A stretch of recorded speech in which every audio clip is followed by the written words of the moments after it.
It's quite humbling, really. I mean, if your peers think that of you, I'm very pleased and delighted to be here. I'd like to extend a heartfelt congratulations to JP for being honored with the Outstanding Achievement Award from Business and Finance magazine.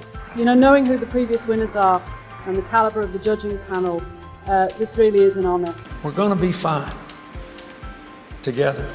It is a great list of people who've won this award. I feel really honoured to have been considered as a worthy recipient of this award tonight. The President and Chief Executive of the New York Stock Exchange, Mr. Duncan Niederauer. It's very important to recognise various businesses, recognise individuals. I accept it humbly on behalf of the great team at Glanbia. There are some moments in your life that I think you will never forget, and I rather fancy that this evening will be one of them. I have been in management for over 50 years, and during that time, business and finance has been compulsory reading. I think it's incredibly important to nurture the talent in Ireland. And, you know, one of the things we've got to really do to support that talent is invest in our education system, invest in skills and training. And the fact that doing good is also good for business. So let's toast to Mary,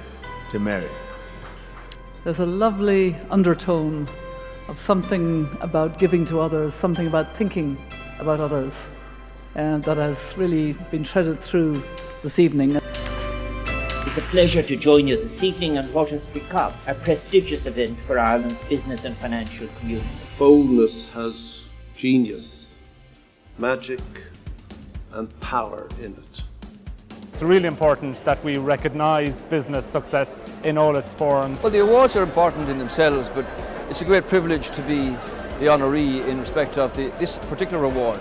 Well, it's great as an Irish American, as a person who runs a company that has a lot of interest in Ireland. It's great to be honoured, and it's an honour for me to be here. There's an annual rite of passage now, but the last couple of decades, the Irish business community has become truly a global force. The awards are massively important. I mean, what they do is celebrate success. It means a lot because it's a prize, an award. First award with the name of Peter Sutherland Leadership Award. We're Ireland. We're working together. Our strength has always been our capacity to pull together. The professionalism they bring to ensuring that Ireland is a great location for FDI. I'm really confident and ambitious for our country and for Irish business. And that's largely down to the people we have. We may not be able to predict the future, but we can create an even better future for the next generation in Ireland. For the service that you gave Europe, for your leadership of the European Central Bank, and when stepping up when it was really needed. Many reasons to be thankful tonight. First, for the warmth of your applause, but also for the opportunity I had tonight to see many old friends, many people with whom I shared important times for Europe.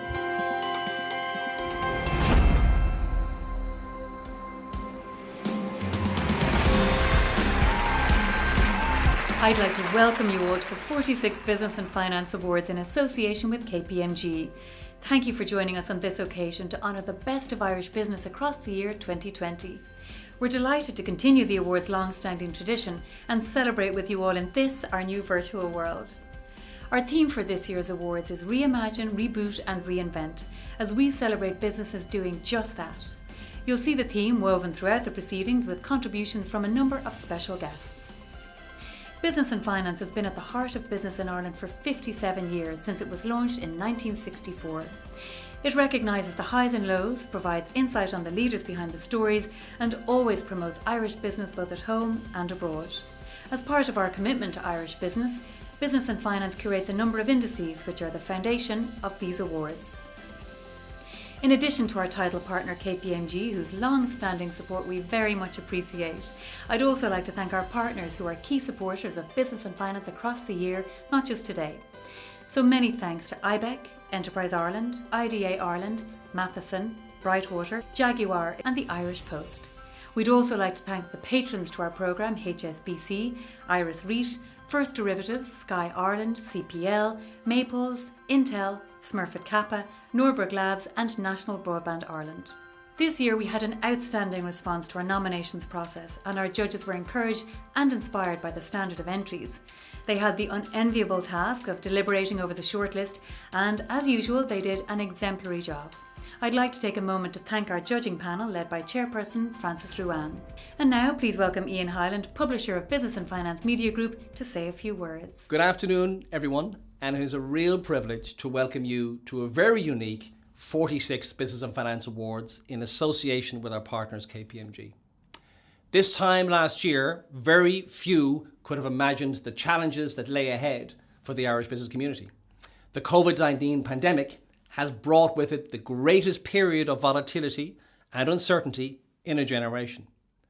But with these challenges, Irish businesses have rebooted, reimagined and rebuilt, and over the past year, we have witnessed some really inspiring journeys of Irish business leaders and management teams who have clearly reignited their businesses to thrive in an extraordinary environment, which is evident from the diversity and quality across today's awards nominees. What is particularly exciting is the constant stream of new business stories now emerging each year, which I believe will only grow momentum in the years ahead. I am delighted and proud that this awards programme continues to go from strength to strength, made possible through our partnership with KPMG, and in particular, Seamus Hand and his team. So I'd like to thank KPMG for continuing to champion Ireland's leading business awards programme and Irish business as a whole. Indeed, since 1974, the Business and Finance Awards programme has recognised some outstanding business stories, and 2020 has provided our esteemed judging panel under the guidance of Chair Professor Frances Ruane with incredible examples of resilience, reinvention, innovation and expansion at all scales. This is a very different occasion than we are used to. However, it has also provided us with the opportunity to expand the reach of the awards internationally. So I'm delighted to see an incredible international network of business leaders and entrepreneurs viewing today to witness the best of Irish business. To all of our supporters and patrons, thank you for your partnership in helping us recognise Ireland Inc. through this vitally important recognition platform, particularly this year. And if this year has taught us anything, it is the value of great leadership and the power of innovation in technology, science and communications. So we are incredibly proud that so many of these innovations directly impacting on the pandemic will have strong Irish connections. I would like to commend the Irish Government for their continuous support of the Irish business community. Government agencies including Enterprise Ireland and the IDA, and indeed networks like IBEC for their outstanding work for Irish business and Ireland Inc. In conclusion, and looking ahead, I want to congratulate all of our nominees and honorees, and we look forward to 2021, which, although not without challenges, will see Irish business continue to reimagine, innovate and expand across the globe. In so doing, I hope we can embrace the words of Yeats. Do not wait till the iron is hot, but rather make it hot by striking. Enjoy the awards. Thank you, Ian. Now we'll take a look at how some of Ireland's business leaders have reimagined their business over the past year. The themes of this year's Business and Finance Awards certainly resonate with me. Reimagine, reinvent and reboot. At AIB, we are reshaping our business to take account of accelerating trends in the areas of digitalisation, flexible working and sustainability. Customers are now interacting with our digital app more than 1.5 million times each day, and that compares with about 40,000 branch visits. So we are reimagining how we use our branches to best serve our customers and our communities in the future. We're also reimagining our ways of working by reducing the amount of head office space we occupy and proposing to give many of our people the option of blended working, sometimes spent at home and sometimes spent in the office. Throughout 2020, BIME had to reimagine one thing: scale. In the preceding months after the onset of COVID-19, we saw demand for our business grow by 300%. We needed to scale all of our systems to make sure that we could rise to the challenge and ensure that our customers had access to stable grocery supply. In doing so, we maintained an uptime of over 99.98%. In Q2, we announced the recruitment of over 200 additional personal shopper roles across both Dublin and Cork, roles I'm happy to say we've hired, and we're still hiring. And finally, we had to reimagine our funding strategy. With the business now trading over 540% year to date, we've brought in a tremendous collection of new investors who are joining us on this journey. And as we head into 2021, we are ready to continue to scale. With 8.2 million in funding secured, we're ready for the challenge. One of the things that happened that everyone kind of knows us for is that we got asked to build a COVID app for the Irish government. We launched that successfully, and then we took it and we rolled it out to a total of 10 governments in the space of about 5 months last year. And the interesting thing is that we did all of that remotely. Not one Nearform person has met any person from those governments in person during that period, which is a really interesting capability for an Irish company to have. And so really excited about 2021. Nearform have just secured a pretty significant investment from a US backer. We're poised for serious growth over the next couple of years. Throughout today's broadcast, we'll be honouring 5 leading Irish businesses.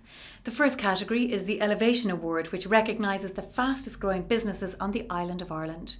Crucial to the success and growth of these businesses is Enterprise Ireland. The nominees for the Elevation Award in association with Enterprise Ireland are Aerogen, Buy Media, Buy Me, Chanel Pharma, Cubic Telecom, Let's Get Checked, Nearform, and Forest. We're delighted to welcome Kevin Sherry, Executive Director of Enterprise Ireland, to announce the recipient.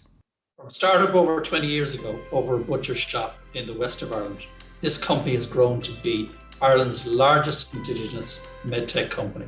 Headquartered in Galway, it is now a global company with offices in San Francisco, Chicago, London, Delhi, Dubai, and Beijing.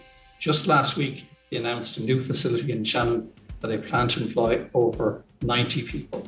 To date, over 13 million people in 75 countries around the world have benefited from their technology, from babies to adults. In 2020 alone, 3 million of its products were supplied for use by critical care teams in ICUs around the world. Those products helped save many lives during the current COVID-19 pandemic. I am really delighted to announce the winner of the 2020 Business and Finance Elevation Award in association with Enterprise Ireland is Aerogen.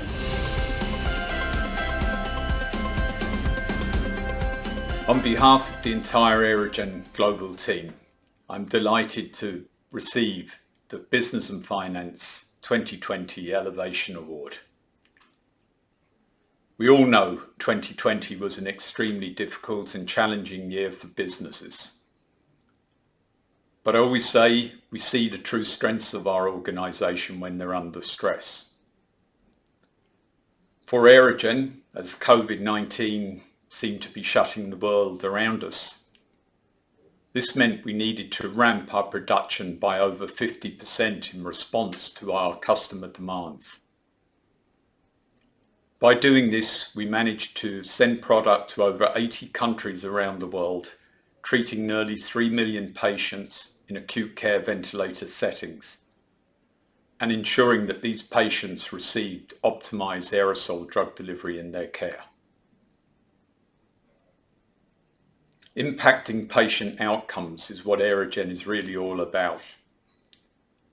And really this award is in recognition of the efforts of our team, and I am therefore delighted to receive it. Thank you. Thank you very much, Kevin, and congratulations to Aerogen, a very deserving winner. Up next, we have the FDI of the Year Award in association with IDA Ireland. The FDI of the Year Award recognises the achievements of international companies in Ireland who've been successful in using Ireland to drive growth in product, market presence and revenue throughout their investment. We've shortlisted a number of great companies who are all deserving of the honour. To announce the winner, please welcome Martin Shanahan, CEO of IDA Ireland.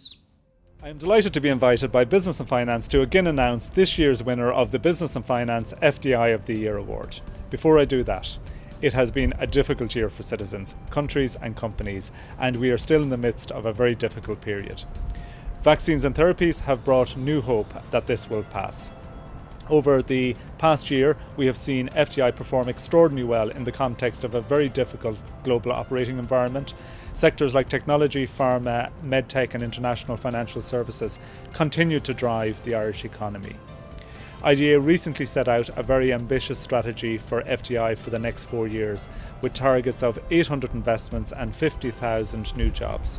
While the outlook is challenging, we believe that this is possible with the support of all stakeholders. And the first few months of 2021 have seen significant investments already announced. I would like to thank all those who have supported IDA and our multinational companies over the past year. And to the task at hand, the Business and Finance citation for the award winner reads as follows. This company is a leading telecommunications provider employing 1,000 people across Ireland. They combine cutting-edge technology with a relentless focus on their customers, their motto being, they believe in better. The COVID-19 pandemic created a number of challenges for operations, but due to a refocused strategy on people, they achieved record total revenues and customer satisfaction. Committed to being Europe's first net zero carbon entertainment company by 2030, this company is cutting carbon emissions created by their businesses, but also by their suppliers across the world. They have supported the Irish community by partnering with Age Action to improve digital literacy for older people to communicate with loved ones. I am delighted to announce that the winner of the 2020 Business and Finance FDI of the Year Award is Sky Ireland. Thank you, Business and Finance, for awarding Sky the FDI of the Year. I am really delighted to accept this award on behalf of my 950 colleagues here at Sky. And Sky has been investing significantly in our Irish business over the last 10 years. We're now the largest TV platform in over 40% of Irish homes. We've transformed into a truly multi-product business. We launched broadband in 2014, and we now have the widest fibre network in the country. We launched Sky Q, which makes it easy to access all your favorite content, whether it's great Sky content, Netflix, BT Sport, whatever, all in one place, easy. And we've launched an innovative streaming service called Now TV, which has gone from strength to strength.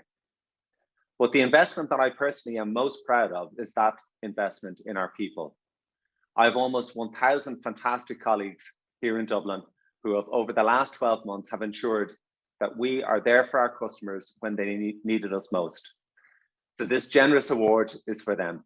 Thank you once again. Congratulations to Sky Ireland on their fantastic win. And now we'll take a look at how businesses in Ireland have reinvented over the past year.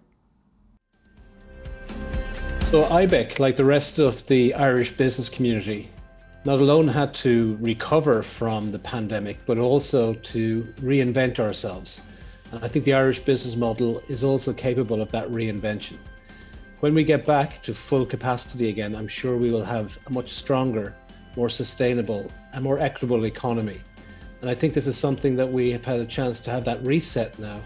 Think about a better way of doing business. So I'm very confident as we get into this year that we'll have learned quite a lot of lessons about the stability of our business model and also how progressive our society can be. So I look forward to the reinvention. So at the onset of COVID at the end of February 2020, we set ourselves really that safety and well-being of all our residents and our employees was our paramount objective. And if we could do that, then the business would run well. So what we did in terms of residents, we tried to ensure in line with public health measures and all the various restrictions and social distancing to put in place, and we adapted very quickly to put in place new ways of working to actually fit into this new environment. So we set up a resident portal where people could actually contact us in relation to maintenance requests through their phone or through their laptops. And over 70% of our tenants actually in a very short space of time started using that to put through maintenance requests. As the homes have become such an important part of everyone's life, from work to family life to homeschooling, you can imagine that washing machines and dishwashers and all were failing much more quickly. So our frontline staff are our maintenance team, and I have to say they provided a very professional service to everyone during this time. At Vodafone, we have been focusing on rapidly responding and changing to deliver for our 2.3 million customers as circumstances around us has changed. Thousands of businesses including Vodafone, were thrust overnight into a working from home model. Connectivity to services and activities such as video streaming, collaboration tools, and online learning became even more critical. This dramatic shift in online behaviour resulted in mobile traffic volumes on our network increasing to over 60% during the working week and fixed traffic up 70%.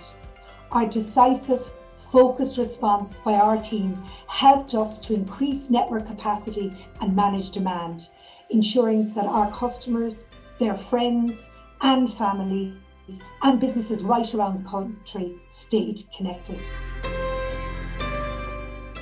KPMG have long supported business excellence as an esteemed partner of the Business and Finance Awards, and in continuing this tradition, I'd like to welcome Seamus Hand, Managing Partner of KPMG, to announce the winners of these prestigious awards, the first of which is the Diversity, Equality and Inclusion Award.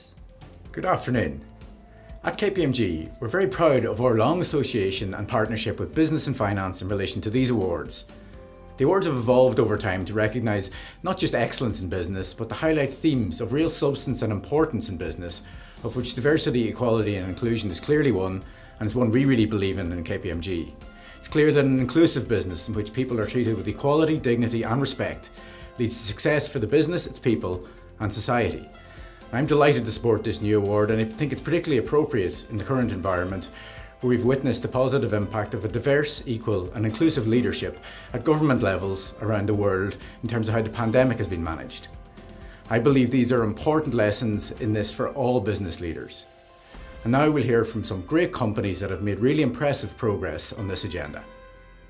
The nominees for the Diversity, Equality and Inclusion Award are Bank of America, City Ireland, Facebook Ireland, JP Morgan, Oracle Corporation and Vodafone Ireland.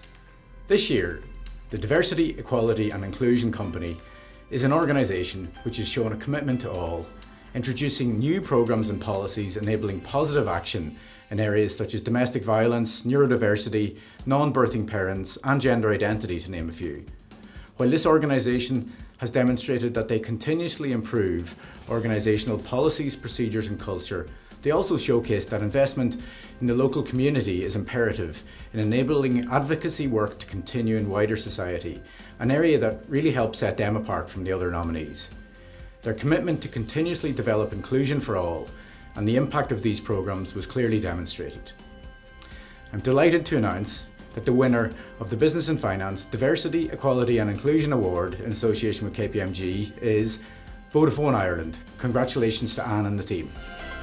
Thank you, Seamus. I'm delighted to accept the Diversity, Equality, Inclusion Award from everybody at Vodafone. Thank you to the judges for selecting us from a great range of companies.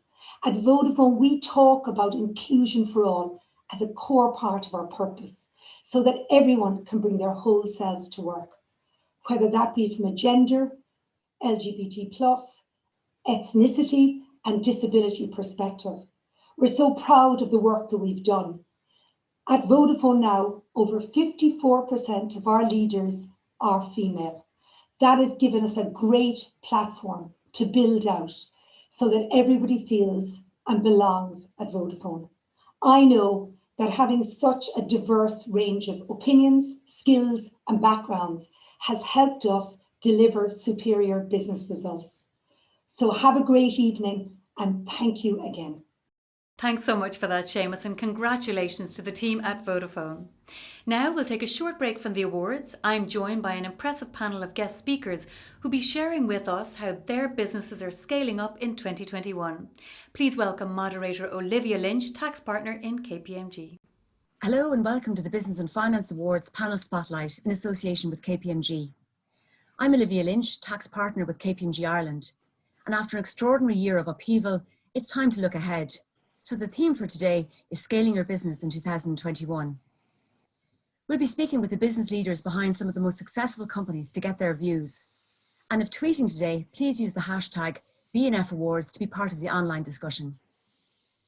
Over to our panel now, where I'm really delighted to be joined by JD Buckley, CEO of Sky Ireland, Fiona Dawson, Global President, Food, Multi-Sales and Global Customers for Mars, and also Non-Executive Director with Lego, and Dr. Eddie O'Connor, Founder and Executive Chairman of Mainstream Renewable Power. You're all very welcome, and thank you for joining us today. So Eddie, I'll come to you first, if I may. 2021 certainly started very well for Mainstream, and congratulations on completing the recent majority equity sale to Acorn Horizons, which I think valued Mainstream at over €1 billion, a huge achievement. How did you go about choosing Acorn as your partner for the future?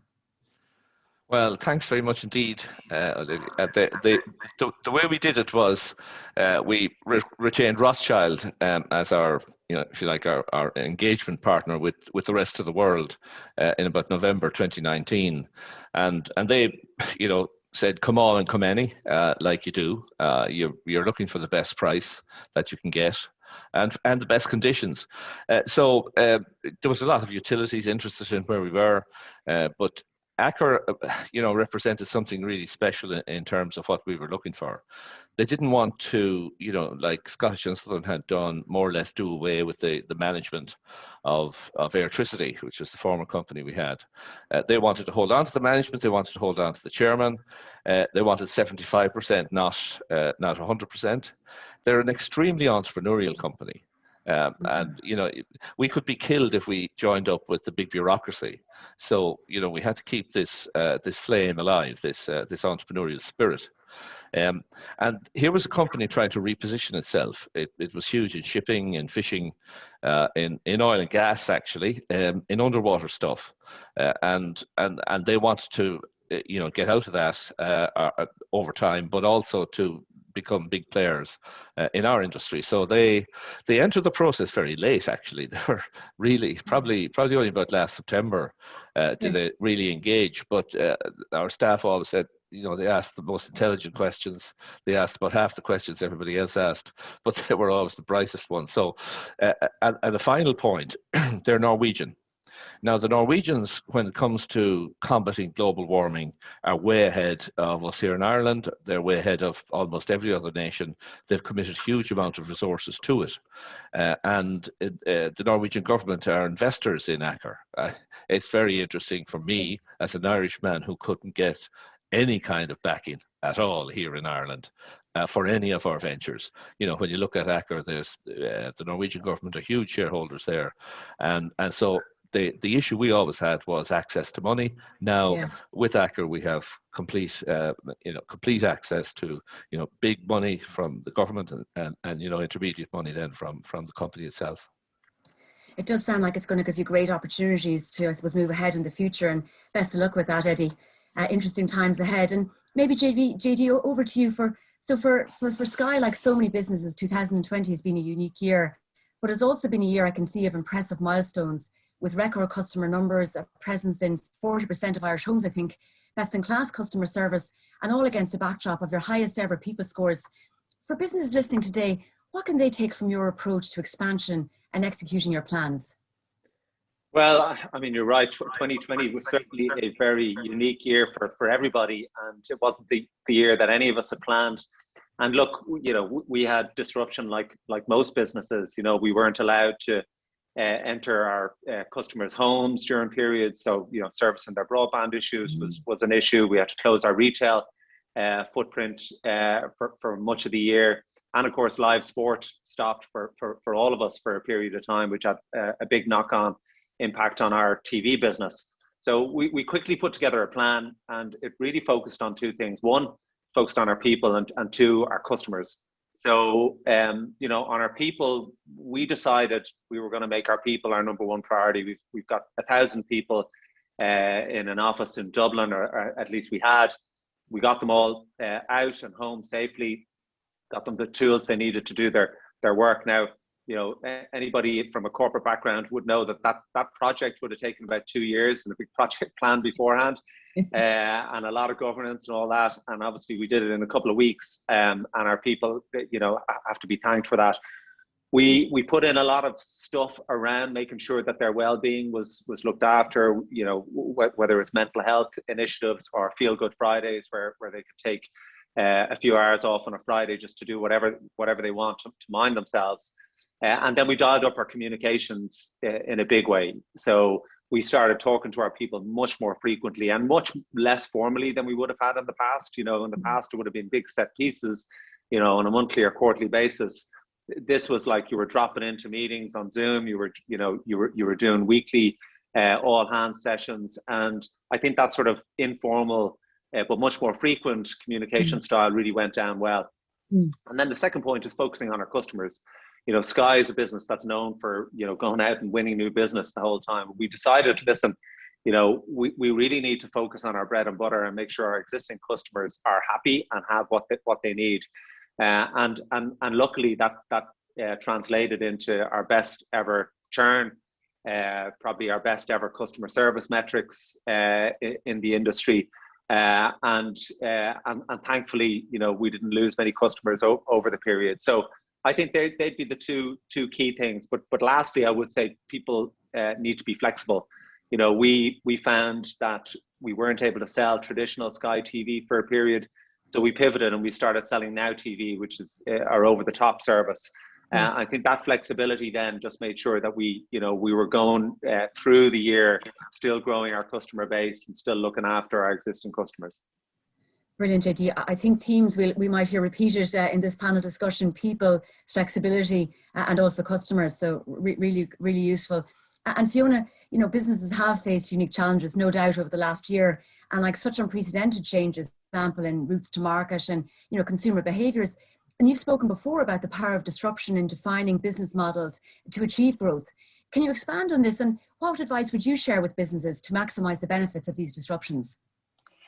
Yeah, I mean, I think it's been an incredible year of both self-reflection and looking at business models. It's very telling that both JD and Eddie have talked about the types of businesses, be it the types of business you want to work with in partnerships and investor, or, you know, the focus on people.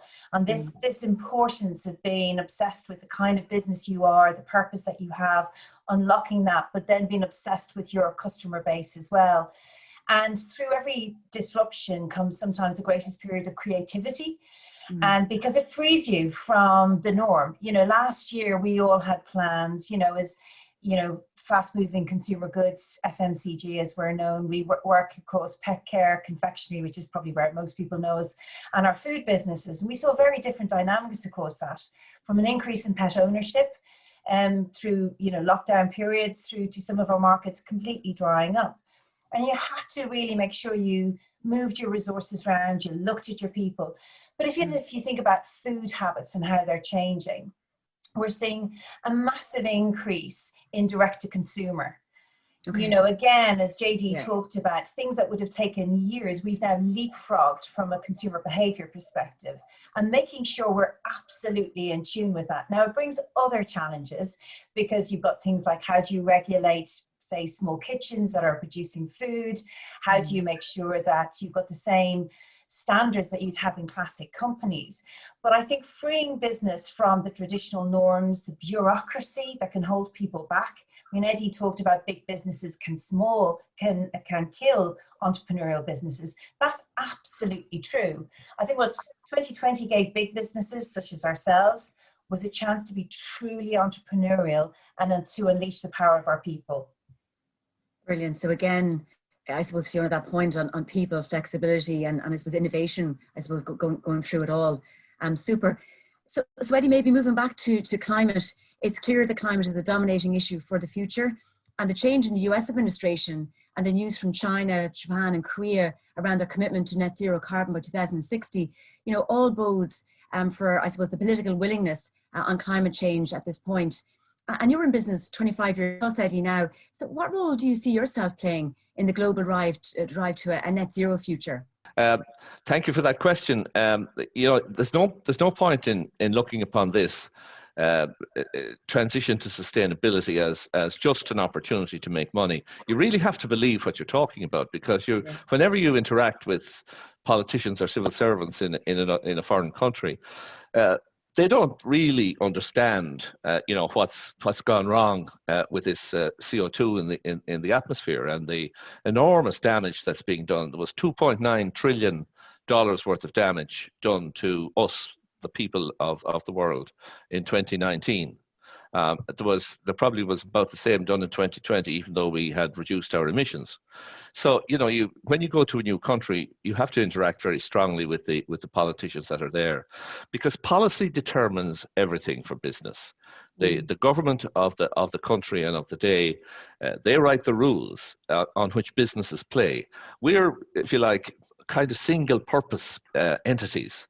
We recruit the absolute best people, and we put them and give them targets and motivate them, financially, but more importantly in terms of their relationship with their bosses. You make people feel really good working for you, but we can only play if the policy environment is right. So we spent an awful lot of time trying to adjust the policy of the country we've been in. For instance, in Chile, we took the price of electricity down from about $11 down to 4.1. We won an enormous amount that we're building there now. We're building something about a quarter the size of Ireland in just as we speak, in 11 different projects. And to get that to happen, you really have to interact with the Minister for Energy, and not just the Minister for Energy, with the Prime Ministers as well, because we have to deal with this climate imperative. It was in 1989 when I was in charge of Bord na Móna, the biggest polluter in Ireland, that a board member said to me, you're actually destroying the environment with this CO2 you're releasing, and we were releasing 10 million tons at the time. And I said, really? But that's the only way we make electricity at the time. And it was, apart from a bit of nuclear and a bit of hydro, but it was all fossil fuels. So, you really have to have a passion about you. I suppose this is true in all business as well. If you want to motivate your staff, you can't be just a faceless bureaucrat. You got to be somebody they look into your eyes and they say, does this fella mean it or doesn't he? And will he do the things that he says he wants you to do, or does he sit back and let you create the hard yards? So there's a lot about leadership here, but the main leadership in this question that you've asked, Olivia, is about politics, and we have to adjust the political environment. And a big opportunity coming up for us now with COP. That's the Conference of Parties from the United Nations in November, to try and create a Paris with teeth. Yeah, brilliant. And what's clear, Eddie, is that it's not neither one or the other. It's going to be a combination of business and politics coming together to make this happen, isn't it? Yeah, super. And I suppose, JD, on an equally important topic, I know Sky places a huge emphasis on the importance of being a force for good in the community. So how important, for our listeners, would you say the business for good strategies are to a business's overall growth and success? Well, it sounds a bit trite, but, I do believe that better business creates a better world. And, Eddie's companies are obviously at the vanguard of climate change and making sure that we have a more green future. But it's clear that the impact of climate change and business strategies are very, very interlinked. At Sky, we've been carbon neutral for several years, but we want to go much further than that now, and we've got a commitment to go net zero carbon by 2030. So, to get there, we're obviously going to have to reduce our own carbon emissions, whether that's making the tech products that we make, or with our own suppliers, and making sure that our supply chain is doing the same thing. So we're going to cut all of that by 50% over the next number of years. Then we're going to plant trees and mangroves, etc., to absorb what we can't cut yet. So and then we feel we've got a voice. So through our channels, through Sky News, we feel we've got a good voice and a good story to tell for people like Eddie. So we want to use that platform to inspire as many people and other businesses to come and join us on that journey. So and the last thing I'd say in it is, from a sort of competitive aspect, we're all very competitive in the market, but when it comes to this issue, we kind of park that and leave it at the door. So, if there are people looking at this or people listening, we certainly take a very collaborative approach on it. More than happy to share our learnings and take people on the journey that we've been on. So if people want to reach out to me and email me, I can put them in touch with the right people. Super, thanks a million, JD. And I suppose it does show the importance that you operate from a business perspective in the community, and therefore, you need to deliver for the community as well, which I think is key.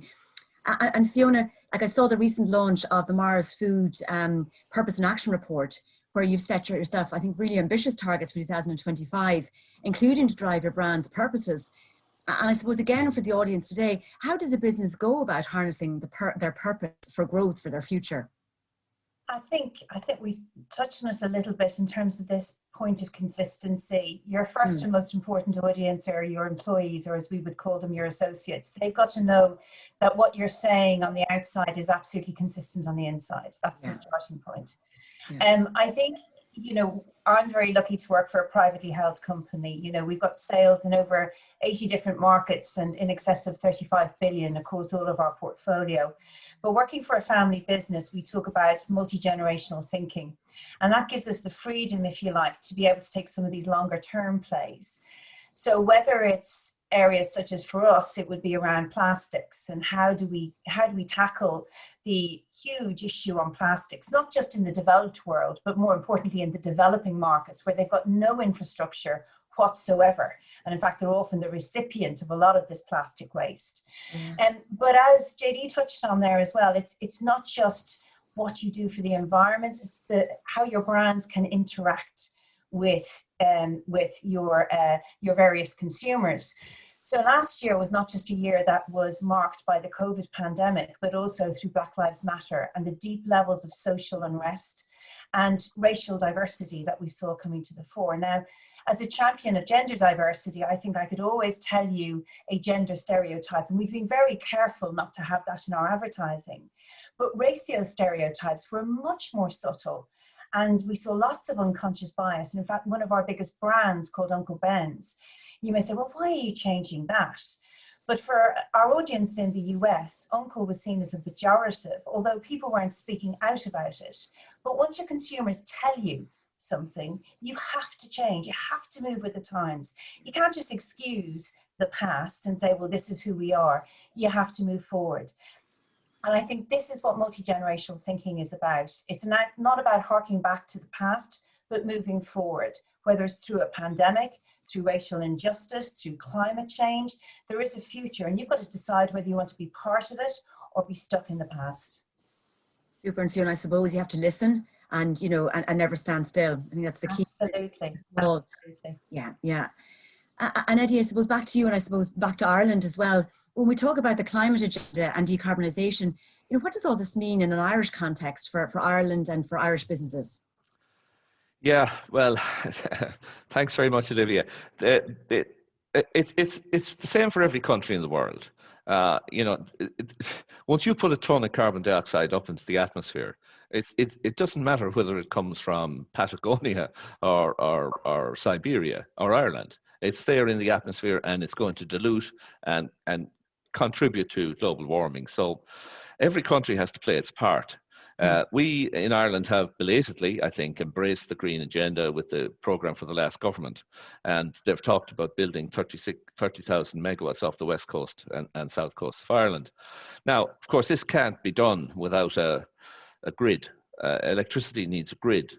The demand for electricity in Europe and in the world at large is going to go up, well, in the developed world, it's going to go up by about 250% as we replace all driving and all home heating and cooling with, instead of using fossil fuels for that, we're going to be using electricity. And it works very, very efficiently in that regard.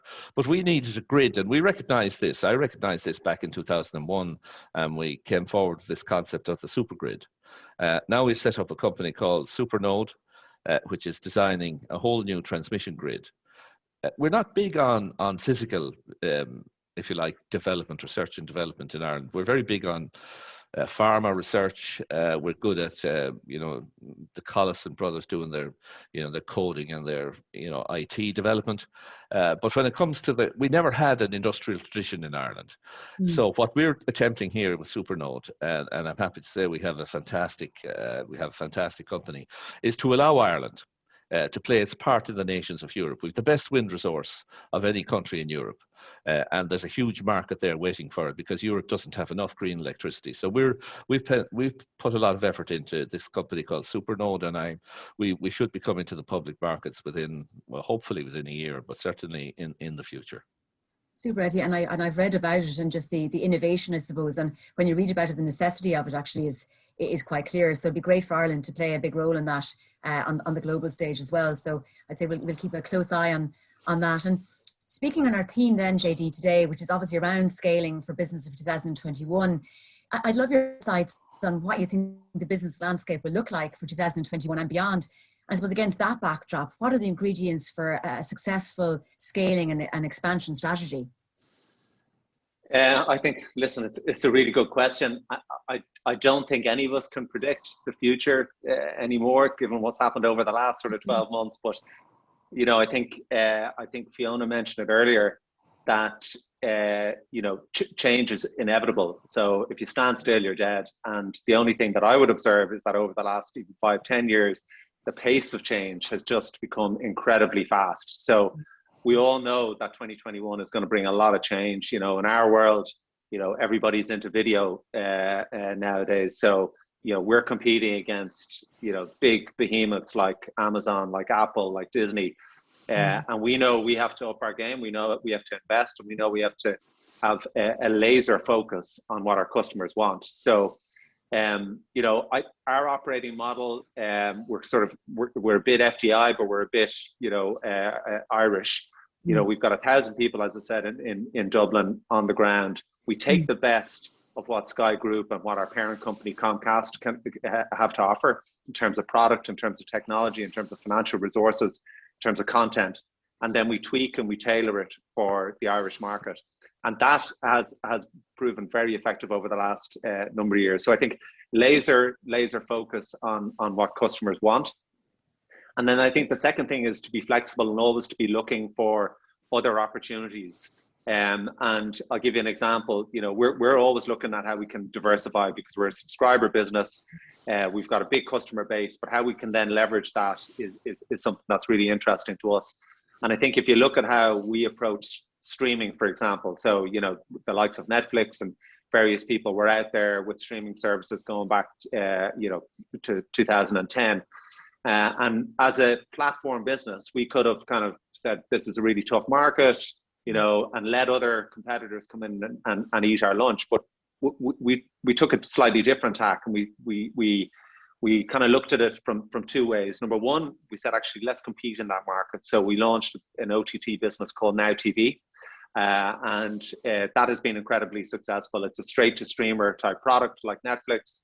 And we've managed to grow that base considerably in Ireland over the last number of years. And then the second thing we did is we put partnership deals in place with the likes of Netflix and Amazon and Disney Plus. And now you can get those on the Sky Q platform. So, you know, it's that frenemy kind of model. So I think if you're willing to sort of, you know, think differently about the market, but make sure that you're focusing on what your customers want, I think that'll serve you really well in the long term. Brilliant. So again, back to customers, diversification, you know, key ingredients to any strategy. And Fiona, maybe the last question to your good self. So Mars obviously has been around, family businesses say, more than 100 years, and some of the world's best loved brands, from Snickers, Skittles, Dalmio to Dove. And I think you strongly believe that a business must start with the customer and work backwards. And how important do you see the role of data and an obsession with the consumer or the customer to drive business forward? Well, yeah, I mean, it's scary for me because Mars has been around for over 100 years and I've worked for Mars for over 33 years. So I've been there for quite a chunk of my life, grown up in it. And you know what? The recent experience, 12th, has been horrific on so many levels. You know, I think the word unprecedented must be used so many times when talking about last year. And as JD says, going forward, it's unpredictable, but it's been liberating. I used to spend an inordinate amount of my time planning within an inch of my life, my budget for the year, looking within a decimal point to hit it and how we would move forward. And really incremental changes, you could argue that kind of thinking liberates you, or should I say constrains you. But what's happened now, by looking not at outputs, you know, where will we land, but the inputs. What's our consumer saying? Where are they going? What are they demanding? How are they pivoting? How can we change our business models, like our veterinary hospitals? People can't go into the hospital, so we had to change it to curbside treatments, for instance. That happened within a 3-week period. That would have taken us probably 3 years to instigate in the past. Yeah. So keep in touch with those consumers, keep listening to what they're saying, keep anticipating where they may be going, and keep exceeding their expectations. And by focusing on your inputs, the outputs will come. Super, Fiona. Very wise words to finish the discussion. So on that note, I think we've reached the end of our discussion, and I'd really like to thank JD Buckley, Fiona Dawson and Dr. Eddie O'Connor for what was really an insightful and constructive exploration of the theme. Thank you so much. So look, at KPMG, we support businesses big and small to innovate and deliver on their expansion plans. And so we're delighted to sponsor the Business and Finance Awards and see so many successful businesses recognised in today's awards. I really hope you all enjoyed this discussion. I certainly did. And for now, let's get back to the awards. Thank you very much. Thank you to our panel for such an insightful and positive discussion. Some fascinating detail revealed there. Up next is the award for Company of the Year in association with KPMG. Please welcome back Seamus Hand. The Company of the Year award has always been one of the most competitive categories in the Business and Finance Awards, and this year is no different. There was a really impressive list of nominations to choose from across many different sectors, some with a really impressive history of performance and development, and others that have really transformed and successfully disrupted traditional markets and business models. The judging panel had a difficult job in assessing and comparing amazing success stories. Lots of examples of great vision in these companies, of strategy, of focus on markets both locally in Ireland and globally, with a combination of leadership but also really strong teams and organisations behind the success. I'd like to thank our judging panel for their time, their rigour and their insights in assessing the various nominees. It's never easy, particularly in a virtual environment, but it was certainly made easier under the excellent guidance of our chair, Professor Francis Ruan. I'd also like to acknowledge the incredible achievements of all the nominees in a year that brought great challenges. And now we'll hear who the nominees this year are. The nominees for Company of the Year in association with KPMG are An Post, CPL, Diaceutics, eShopWorld, First Derivatives, Ornua, TransferMate Global Payments and UDG Healthcare. The winner of this award is a company that truly is a household name in every sense. A company that started out in a traditional industry but has shown amazing adaptability and agility to pivot its strategy into the modern business environment with a particular focus on e-commerce, parcels and financial services. The successful transformation of this semi-state company, both operationally and financially over the last few years, has been really impressive, as has their relentless focus on their people, on diversity and inclusion, on community and particularly on the sustainability agenda.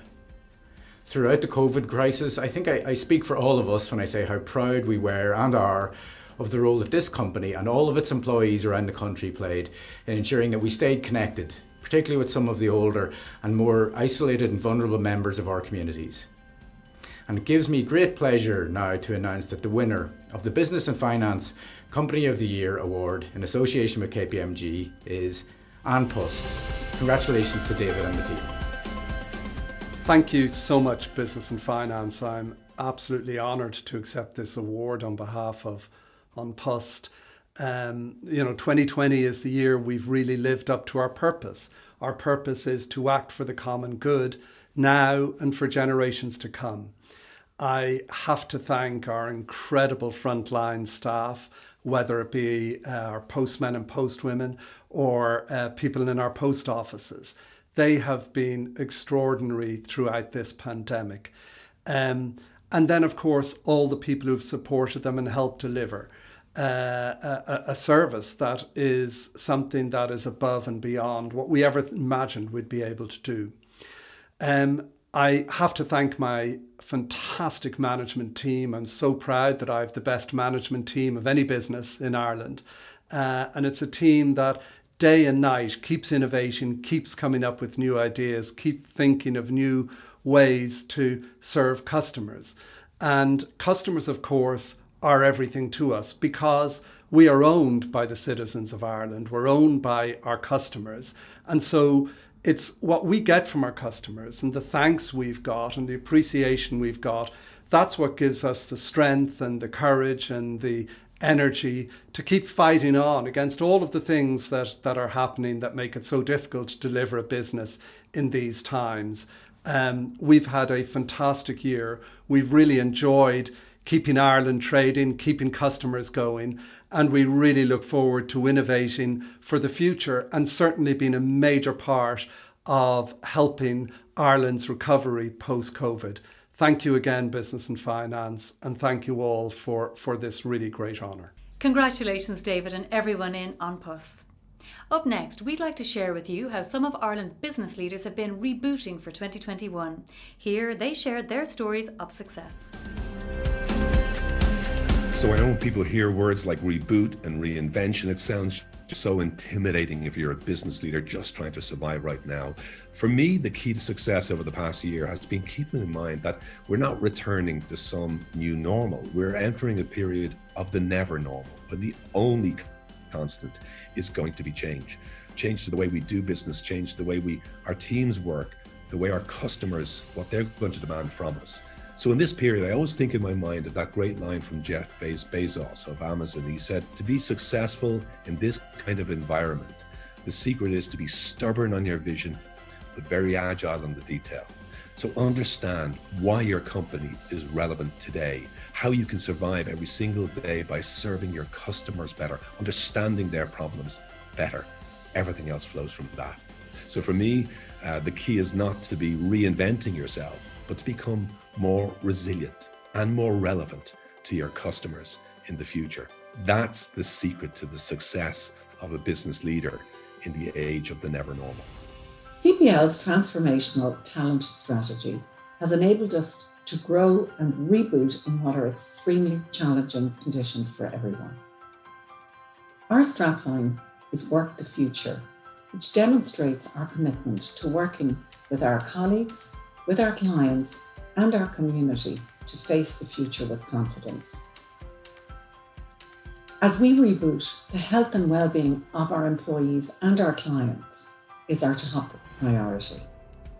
We have built flexibility into our business model to enable our people to balance both work and family responsibilities and to support both their mental and physical well-being. We have also accelerated our digital transformation in order to better serve both our clients and our employees. We are looking forward to 2021, where we will take the learnings of 2020 and build back better. 2020 for us was certainly a pretty remarkable year. We've grown through 2020. We're over 200%. We're 3 times the size we were before the pandemic started, 3 times as many customers, 3 times as many employees. We're an employee communication platform, and communication has certainly become a lot more critical in 2020. So we help organizations not just inform employees, but also connect, engage with them, shape the culture in the organization, and that's what our employee communication platform does. You need to start out in the very beginning with a very clear and constructive plan as to how you're going to survive a crisis. And that's exactly what we did in Dalata back at the very beginning of this, where we set out 3 things that we were going to do. That was look after our people, look after our business, and look after our cash. And all of those things were pretty critical as we rolled through 2020. And as we start to come out of the crisis and we look forward with anticipation as vaccines are rolled out, that we will be in a very good position because we still have all our key teams in place. We still have a very strong relationship with our customers, and we're still very strong in cash. So when I start to look forward, I look forward with great hope because of the things we have done over the last 12 months or so. And now we come to the last award, Business Person of the Year, in association with KPMG. 2020 will surely go down as one of the most challenging years for leading a business. But it certainly didn't stop us having a long list of inspirational leadership stories to choose from for the Business Person of the Year award. In addition to what we thought was already a wide-ranging leadership agenda, the outbreak of the pandemic introduced new and very different challenges to many in leadership positions in Irish business. The pace of change, the advancement of digital innovation, the increasingly necessary focus on the sustainability agenda, and of course the ever-present issue of Brexit were just some of the agenda items for business leaders over the year. In KPMG, we're very proud not only to work with so many leaders and their teams on these issues and opportunities, but we're also really delighted to once again support this incredibly important category. And now we'll hear who this year's nominees are.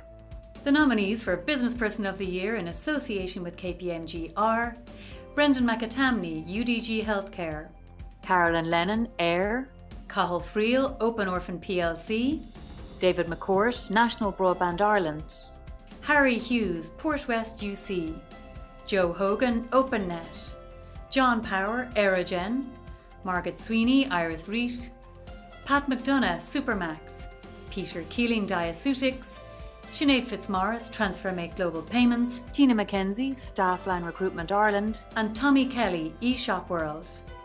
The recipient for this year's Business Person of the Year award clearly meets the definition of an inspirational leader. This business leader identified an opportunity to use technology and efficiency to transform and to disrupt a traditional business model which enables consumers everywhere to access global brands from anywhere in the world. He leads by example, encouraging his team to identify innovative opportunities and fostering an environment where people are encouraged to seek out and test new avenues. His company really is at the cutting edge of global e-commerce, continually driving innovation and consolidating the company's position as the market leader for enterprise brands. The financial success they have achieved in a short space of time has been truly exceptional, even more so given the recent challenges presented by the pandemic. This person is a keen advocate of Ireland Inc. and continually promotes the many advantages of doing business both in Ireland and with Irish companies, with his network of leading global brands and companies. And all of that after a previous equally successful career in a totally different industry. I'm really delighted to announce that the winner of the Business and Finance Business Person of the Year award in association with KPMG is Tommy Kelly, CEO of eShop World. Congratulations, Tommy.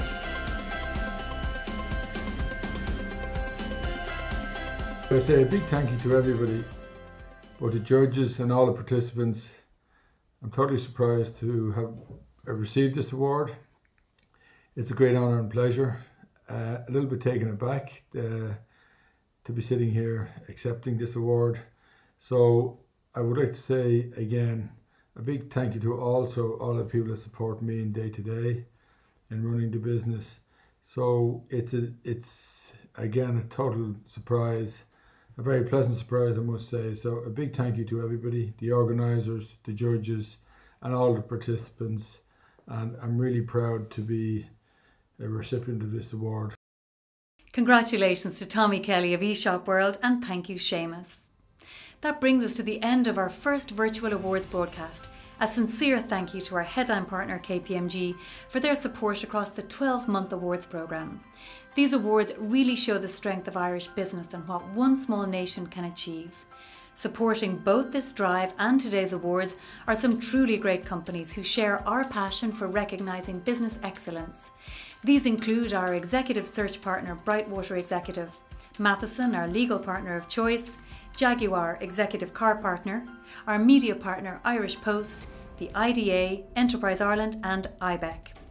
Congratulations to all of our winners. We hope you enjoyed celebrating with us, and we're optimistic that the next time we meet will be in person. In the meantime, we'll continue to chart the success of Irish business, both at home and abroad across the year. And here's to the determination, innovation and ingenuity of the Irish business community, whose spirit has remained strong and whose vision continues to reach for the stars. Thank you all for joining us here. We'll see you next time.